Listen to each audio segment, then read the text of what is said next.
The definition of wellness that I live and breathe today comes from the Global Wellness Institute, and it is this. Wellness is the active pursuit of activities, choices, and lifestyles that lead to a state of holistic health. Let me say that again. Wellness is the active pursuit of activities, choices, and lifestyles that lead to a state of holistic health. Now, I'm a teacher and I will always be a teacher, so I have to point out that makes wellness a verb. Wellness is an action, the active pursuit. I'm obsessed with that idea. It means that we, as individuals, are responsible for making the choices and developing the lifestyle habits that create our own whole health, body, mind, and spirit, with all the parts working together. Does that not make wellness feel so powerful? And our own personal health feels so possible? My name is Stephanie Junko, and I want to officially welcome you to Be Well with Steph, the podcast.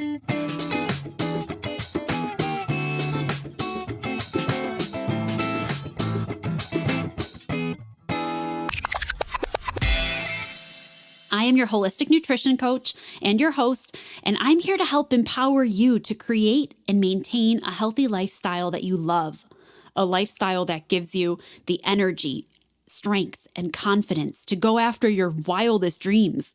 This podcast is a show for women and a few of my favorite others who know that personal wellness can be an actively pursued goal, and who are ready to tackle building healthier daily habits with a little bit of good humor, a little bit of grace, and a lot of coffee.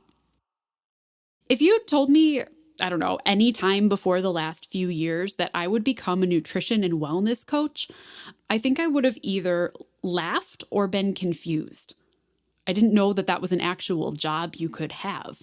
And even if it was, it definitely would not have been the job for me.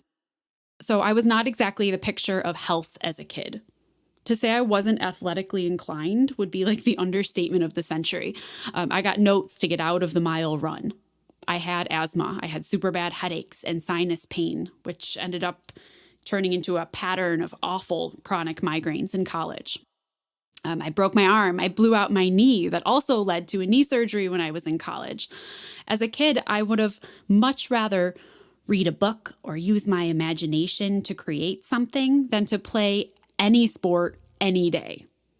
Okay, and that's actually still pretty much true, but you get the point. For a lot of my life, looking back, I think I might have even described myself as unhealthy in a lot of ways. My mom did everything within her power to encourage good health.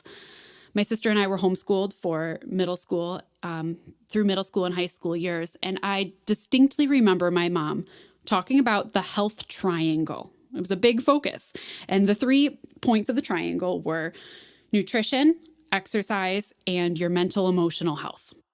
And I know that she did us a huge service here by even making us aware that such a thing as this health triangle existed, and making us aware that being healthy or caring for your health had a lot more to do with it than just eating vegetables or something. But I didn't have any clue how that triangle was going to become such a big part of my adult life and what I do now. There were definitely experiences in my childhood, too, that left an impact on me that our health wasn't something to be messed with or something to be taken lightly. Beyond my own health problems or experiences, and without sharing too many personal details at the moment, for most of my life, I watched people that were close to me in my family have health scares related to heart attacks or stroke, to have heart surgery, to struggle with cholesterol, to experience depression, to suffer from cancer. And I think that we are so quick to write off all of these things as, well, that's genetic, or that disease runs in my family. And while there are certain genetic predispositions and there are factors that are sometimes outside our realm of control, I'm sure we will get to talking about genetic versus environmental factors another day, another episode. But I absolutely refused to just accept my fate and to believe that I too would experience these diseases or would experience unhealthy life patterns. So as I grew up, I continued on with school, a lot of school, and we can get into all kinds of school conversations if you want as time goes on too, because that has been a ride all of its own. But along the way, I guess I became addicted to trying and to the idea of self-improvement. I tried food trends like paleo diet and juice cleanses. I did a variety of workout programs. I've probably had 100 hobbies over the years, from crocheting to scrapbooking. And I went from being able to hardly jog a quarter of a mile to being able to run 5Ks. I even completed a triathlon. I almost drowned, but that is also going to be a story for a different day. All I knew is that I wanted to be healthy and I wanted to feel good about myself, like that health triangle, I guess. I wanted a grip on my mental health as much as I wanted to suddenly feel like an athlete. And I wanted to eat whatever I was supposed to eat to feel good. I didn't know how to accomplish any of these things, but I always knew that I had to keep trying. During the summer of 2017, I transitioned to a vegan diet. And by transitioned, I mean I watched the documentary What the Health on Netflix, and I completely turned my life on its head. And from there, I started to really dial in on what a whole food plant-based diet was. The impact it made was almost instantaneous in my life. And I felt how this way of eating transformed my own well-being, as well as the health of my family members, because all of my immediate family jumped on board with this with me. So obviously, being the type of person I am, I wanted to learn more, and I studied and I researched, and I went on to study with AFPA, which is the American Fitness Professionals Association, and completed a certification program in holistic nutrition. At that time, I was teaching. I've been teaching, and I told you I'd get back to being a teacher in education a different time, but I was teaching 5th grade full time, and I had been working on this holistic nutrition program.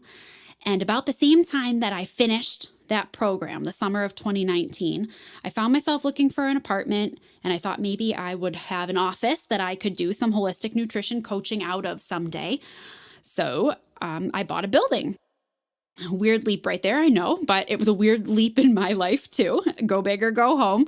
So around this time, about a year and a half ago, almost 2 years ago, I purchased a mixed-use century building in the small village of Alden, New York, which is where I live. It's just outside of Buffalo. And that's where I grew up and where my amazing family is. And my family and I have been turning this building over one section at a time into a wellness center and boutique, Wellness in the Village. So right now I run the Wellness Center and Boutique, and I coach women to build healthier diet and lifestyle habits. I want to be able to say something here like, see dreams come true. But in all honesty, this was not my dream. I never dreamed or imagined this.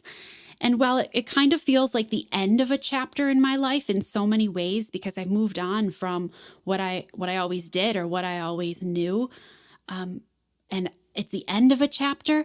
But as I explore new things like this podcast, somehow I know that this is a huge new chapter and that it's not what I dreamed of, but that it is going to be even better than what I imagined. What I dreamed was that I would be teaching, leading, and inspiring others. I dreamed that I would be healthy and confident and happy. I just couldn't picture how that could all come together. And I am so grateful that I stayed open to the creative process that my life has been. I have to now pinch myself that I am not dreaming, that instead I am creating a life that I love every single day. And that's how I know that you are capable of doing that too. Thanks for listening to my story. I cannot wait to be a part of yours.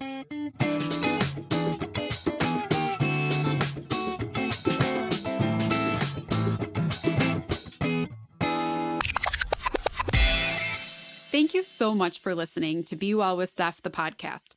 When there are a million things that you could be doing, I appreciate your choosing to hang out here. And I am proud of you for continuing to work on your own wellness journey. I invite you to head over to BeWellWithSteph.com for the details from this episode, my blog, upcoming events, and lots of other resources. If you enjoyed today's show, I'd love to hear from you. I'm Be Well with Steph everywhere you like to hang out on social media, so come on over and say hi. Until next time, my friends, be well.